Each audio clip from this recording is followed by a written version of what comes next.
All right. What is up? What's up? Welcome to today's Flipgrid Live Event. Today we're talking about sustainability, climate change, climate action. We've got an awesome group of people here today. It's going to be inspiring. It's going to be enlightening. I'm very excited. And so while we're waiting for people in classrooms and offices and everybody from around the world to get signed up and logged into this thing, toss into the chat where you're coming to us from today. Where are you watching from today? And if you've got questions, toss them in the chat. We're going to have people from the Knowledge Society with us today, and they're going to be answering your questions in the chat. And so while we're waiting for people to get logged in, I'm going to hit you with some fun facts. And these are things I literally learned today. And so I didn't know this, but did you know that the 5 warmest years on record have occurred in the last decade? And in Nebraska, I can tell you the weather's been crazy. We're seeing all ranges of it. Today, it's been crazy. And so something else I learned today, did you know that a plastic bag is used for an average of 12 minutes, but will remain in the environment for 1,000 years before it decomposes? So if you just attach your reusable bags to your bike or take it with you in your car or toss in your backpack, you can do a lot of good right there. One bag lives for 12 minutes and then it ends up in the ground for 1,000 years. It's crazy to think about how little we use it and how long it lasts for. And I have a question. The question is, what country do you think has the best recycling rate in the world? I didn't get it right. What do you think? Who do you think? Who has the best recycling rate in the world? I was like, oh, it's going to be somebody in Europe for sure. Sweden, or is it going to be like, maybe it's Costa Rica? I was like, I don't know. But the answer is Germany. Of course, they're so smart. They're brilliant. They figured it out. Germany. That's who has the best recycling rate in the world. Way to go, Germany. All right, we're going to kick this thing off. I am in Nebraska, and I'm coming to you live today, and we're going to talk about some awesome stuff. We've got some young people who boldly are following their passion to make a difference on the planet, and their mission is simple. They want to make sure that the world remains a livable place. The challenge is huge, but their mission is simple, and they're going to get after it, and we're going to learn about their journey today, and we're going to hear from some really inspiring people. And so if you're thinking about how you can create sustainable solutions on the planet, or if you're just looking for some good old inspiration, you have made it to the right place. And so we're going to get started. Today, you're going to be hearing from students from the Knowledge Society, also known as TKS. And to kick things off, I'd like to invite Damian Matheson from TKS to join us today. Damian, what is good, my man? Mike, I'm pumped to be here. Are you so excited for this event? Dude, I'm always excited, but I'm very excited. We got young people coming in today. I'm excited to hear what they've got going on. And so tell us about the Knowledge Society. Like, tell us what you're trying to solve. What's TKS all about? So TKS, it's a human accelerator for really driven young people who want to learn how to use emerging technologies to solve some of the world's biggest problems. So, you know, those crazy things we keep hearing about in the news, like artificial intelligence, quantum computers, blockchain, cryptocurrency, cellular agriculture, gene editing, all these crazy words. We're actually learning about them, but not just studying them, we're actually applying them. So TKS is designed to introduce students to a whole bunch of the world's problems that we're still facing today, but then actually equip them with the skills and the mindset they need to solve those problems today. Not in 5 years, not in 10 years, but today. Very, very cool. So how does that connect with what we're going to hear about today? Well, one of the things I love the most about TKS is we give students the agency or the choice to choose what they want to work on. So a lot of students will work on some of these problems that are very close to their heart, which, as you can imagine, is the state of our world and climate change. So not only do students choose to work on that individually, and you guys are going to hear some amazing examples of some of our current students right now and what they're doing to make the world a better place, but we also, as an organization, partner with some really forward-thinking companies to create challenges for the students to work on to solve problems that exist today. So recently, we partnered with Shell to figure out how we can reduce carbon emissions globally.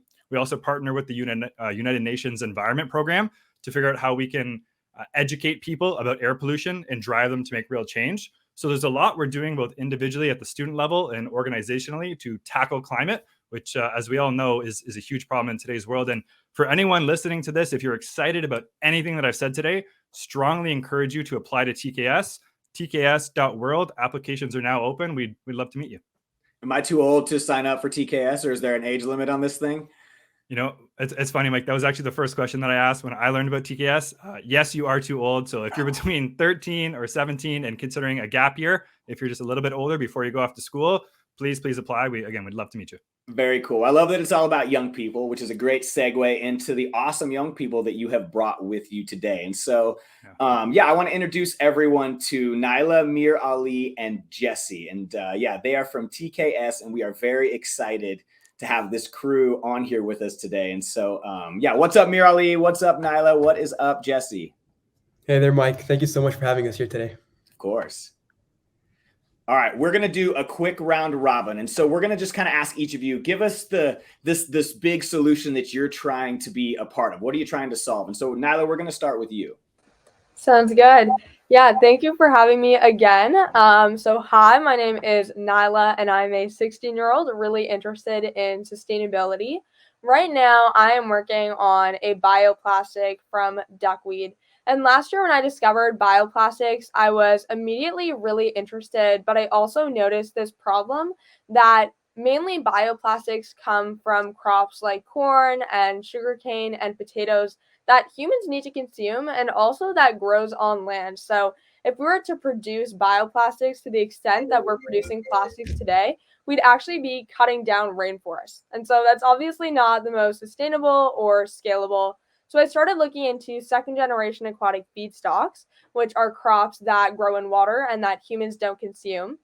And I came across duckweed, started working with a company based in Denmark, and also experimenting in my local university lab. And how you take duckweed and turn it into an actual product is the first step is starch degradation or extraction. So you have to take out that starch and convert it into simple sugars that you can then ferment and then polymerize. So I started by actually failing a lot in the lab. I thought that I would immediately just be able to extract some starch from my duckweed and move on, but it took a lot of months of failure and then realizing that I don't need to extract it at all. I just need to degrade it. So I did an enzymatic satification protocol, which is basically just turning starch into sugars. I was left with some simple sugars and I did a fermentation procedure to produce lactic acid using bacteria.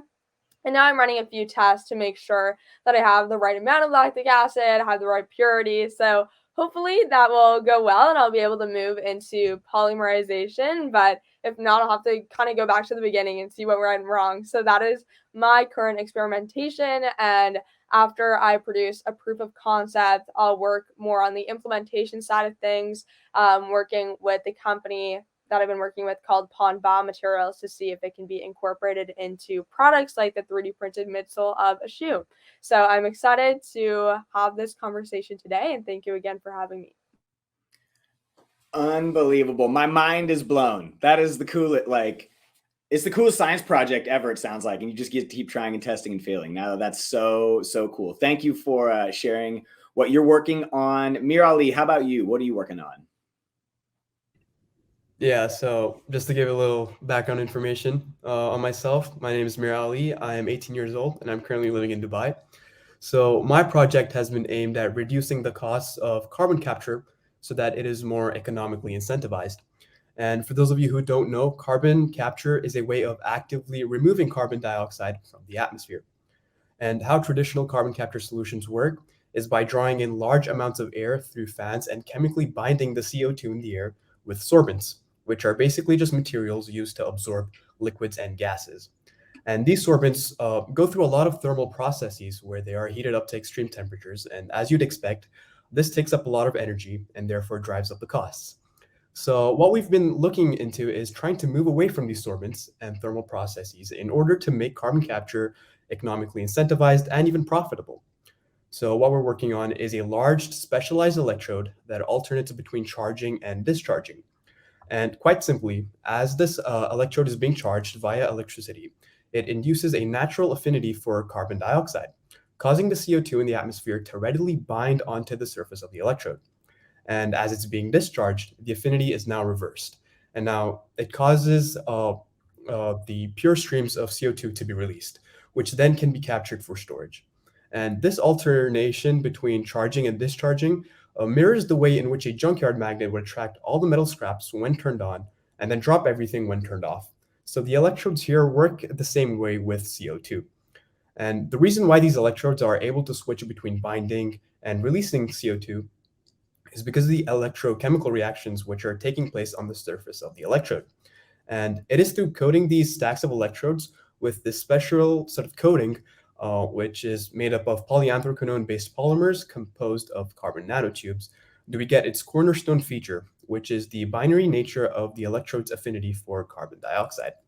So looking at the bigger picture here, our system enables carbon dioxide to be captured with up to 80% less energy, which you'd expect can save you a lot of money which can then be used to scale the solution and set up more carbon capture facilities to help reduce CO2 levels in the atmosphere. Wow. I feel like I need a degree to even talk to you about what you're doing. That's incredible, dude. Incredible problem you're trying to solve. It's fascinating listening to how passionate you are at such a young age about such a complex problem, Mir Ali. I'm excited to get to hear more about that in a little bit. If you've got questions, by the way, toss them in the chat and let us know where you're coming to us from today, where you're watching from today. We've got classrooms from all over the world watching us right now, which is awesome. All right, Jesse, what about you? What problem are you working on right now? Hi, yeah. So my name is Jessie. I'm 18 and I grew up in Vancouver, Canada. And if you are from the west coast of North America, you probably, like me, noticed that there was a lot worsening wildfires every wildfire season during the summer. And so this kind of got me thinking about the whole issue of wildfires and did a little bit more research into it. And turns out that due to climate change and the hotter, drier conditions that it's creating, wildfires have both doubled in both frequency and intensity in the past 20 years. Yet, the technology we use to fight wildfires has barely changed. So my project is essentially redesigning the way we fight wildfires. And it's essentially trying to fight wildfires using sound, essentially. So how it works is we use vortex cannons, which essentially changes pressure within a cannon and causes air to be forced out of a small opening. And this air emerges as a very fast-moving ball of air. And as it travels through the surrounding air, that ball curls back in on itself and creates a ring of air called a vortex ring. And this vortex ring has positive pressure on one side and negative pressure on the other side. And so when a vortex ring reaches the base of a fire, such as a wildfire, for example, these opposite pressures cause a push and pull motion of the fire plasma itself. And so it's essentially removing the fire plasma from its fuel base. So you're taking away the fuel, which is fueling the fire. And so over an extended period of time of this back and forth motion, that can cause the fire to either be suppressed, so prevent it from spreading, or it can actually, on smaller scales, put fires out. And so what I'm aiming to do is use vortex cannons attached to drones to help firefighters contain wildfires, which can move at crazy speeds, up to 3 football fields per second. And so hopefully with this technology, we'll be able to prevent those from spreading so quickly and help firefighters actually tackle them during the summertime. Wow. I don't even know what to say other than wow. And so I have so many questions, but it's not my turn to ask questions. We have people in the chat that are going to ask questions, so make sure you're putting them in the chat. You three are brilliant and you're solving such cool problems. Thank you for that.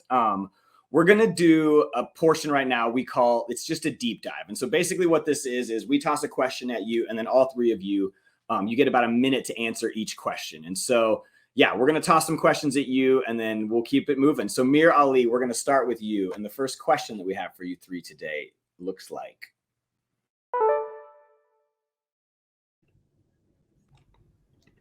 Right, so I'd say there are 2 layers to this question. The first one is quite obviously finding a problem, and how you can go about doing so is quite simply increasing your awareness of the world around you.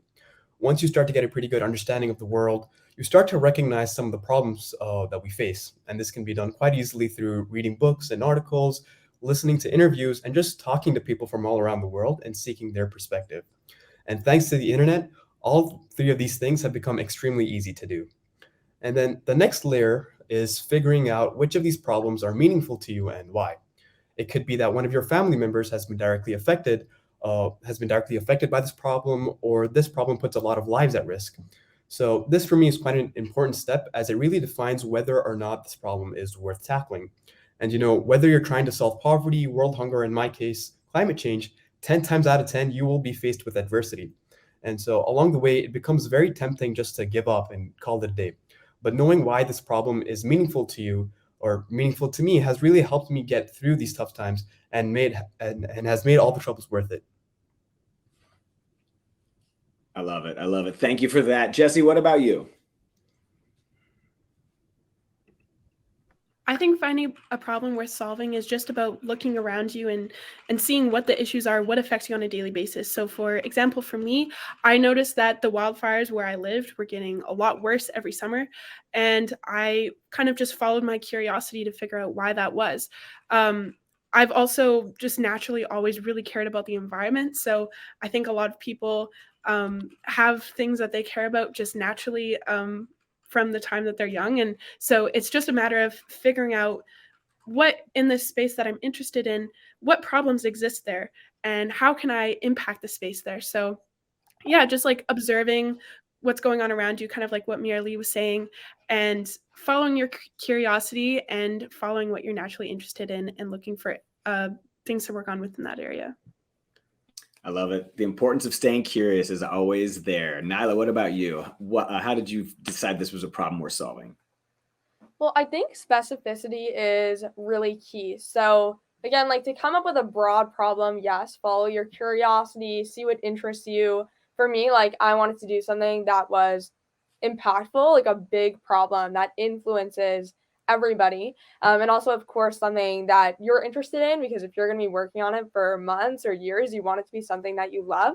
But from there, really just breaking it down. So I knew that I had this problem of plastic pollution, but plastic pollution isn't a very easy problem to solve because it's just so vague. So doing like a MECE or a root cause analysis and understanding the different parts of this problem, then that's where you come to an actual specific problem that is solvable.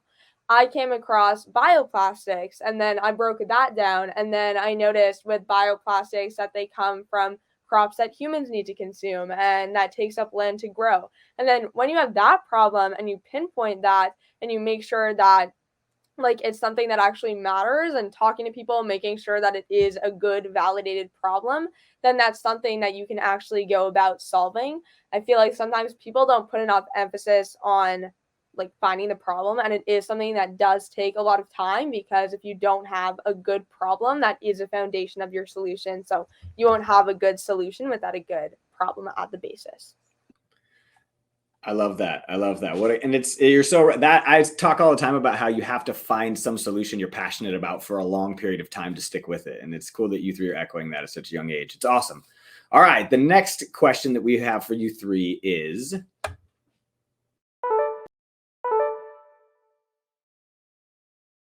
that one.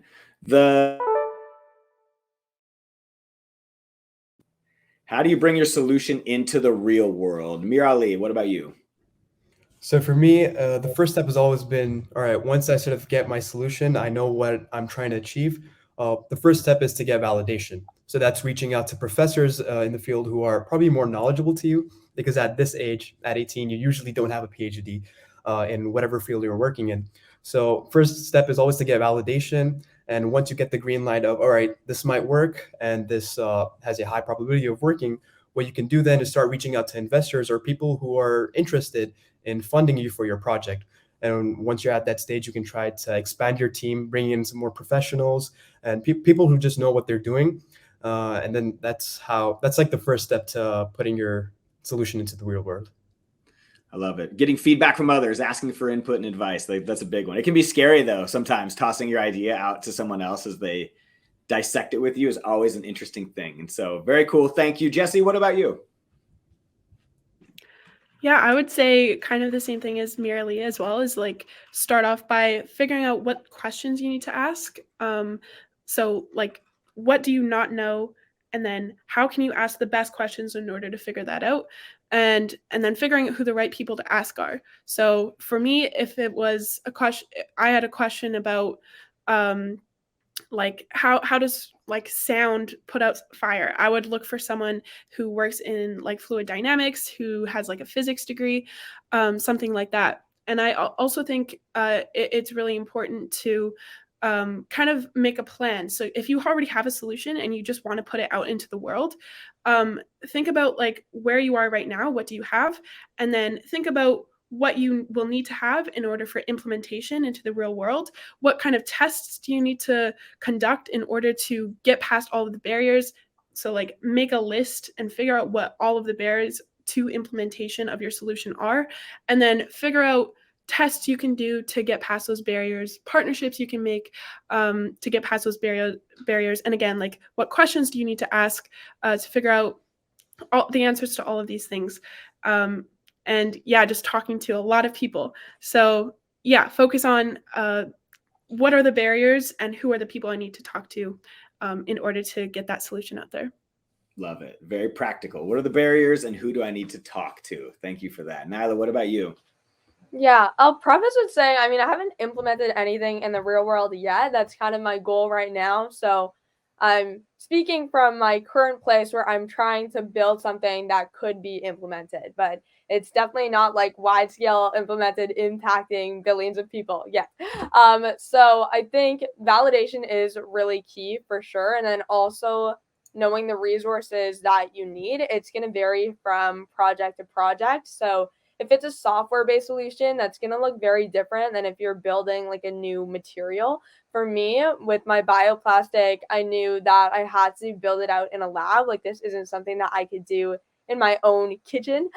So I was doing a bunch of reach out to professors and looking at where I could get the equipment that I actually needed to be able to build out my idea. I also, like I mentioned, I'm working with a company called Pond Biomaterials. So I think forming these partnerships, because they have a lot of relationships, connections, and a lot more knowledge than me within the biomaterials field. And so I think just looking at where you can spark these partnerships and get these resources is critical as well. I love that. I love that. Such in-depth answers on all of those. And so awesome. All right, we've got one more question for you.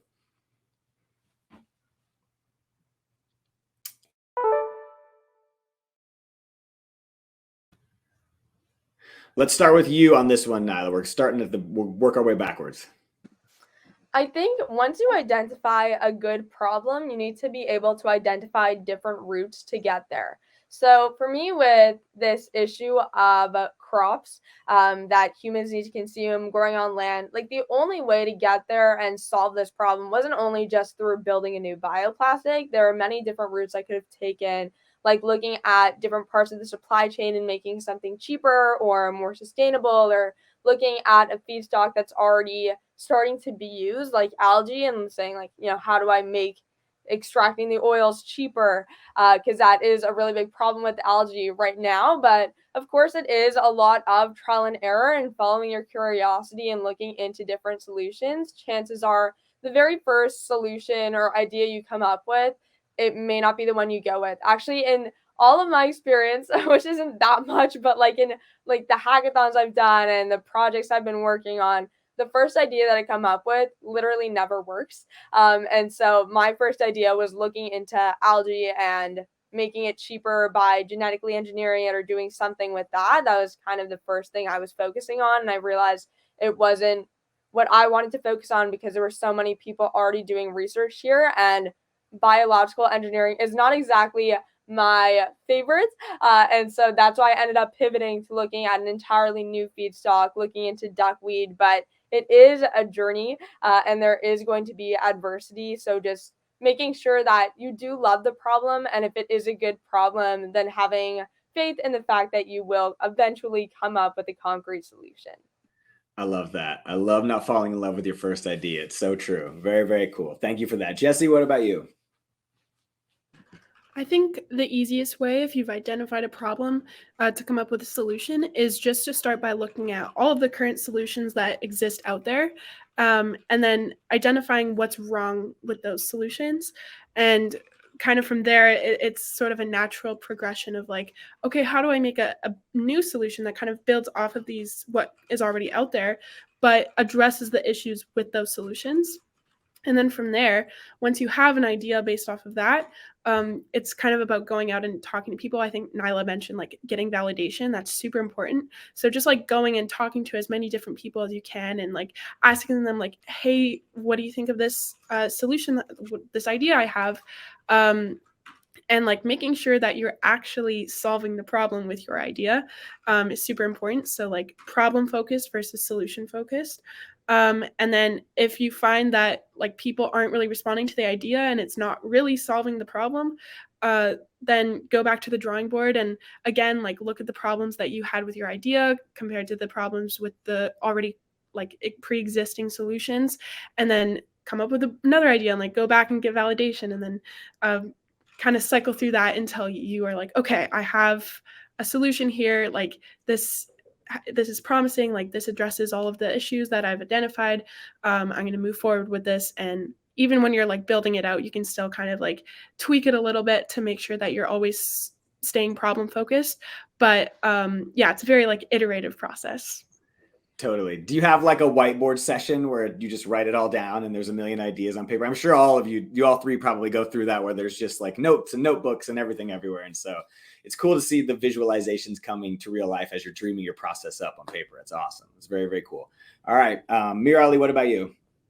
Yeah, so like Jesse mentioned, what I like to do is try to figure out what the current solutions are, what the status quo is, and where they lack. You're not always trying to reinvent the wheel. So in my case, it was like, all right, carbon dioxide is in the atmosphere, and the carbon capture solution or carbon capture tech does definitely exist.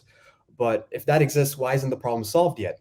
So when you're trying to break down the problem with first principles, you try to get down to the bottom of it, asking why at each layer. So capture tech is there, but it's not solved. Why? Well, it's because it's not economically incentivized. Why? It's because it's just too expensive. Why? Because it takes up too much energy. Why? Because there are a lot of thermal processes. So once you get to the bottom of it, you know why the current solutions lack and what you have a general sense of what to work on. And once you're there, you can start brainstorming solutions and looking at some of the latest research from universities, looking at what they're trying to do to solve the problem. And that will help spark or some ideas within you. And then what you can do later is start talking to people at universities, whether they're students or even PhDs. You start to get a sense of what might work and what not. I love that. I love that. There's so much wisdom in the three of you. I have a very real question for all three of you, because you're doing such cool stuff. They're huge, complex problems. You're talking to people that are probably a lot older in certain circumstances, or people who have PhDs, like you've said, or who are experts. So my question for you that I think is probably relatable to a lot of young people is, what do you do, or how do you handle it, like when you're in the middle of failing or when you get stuck?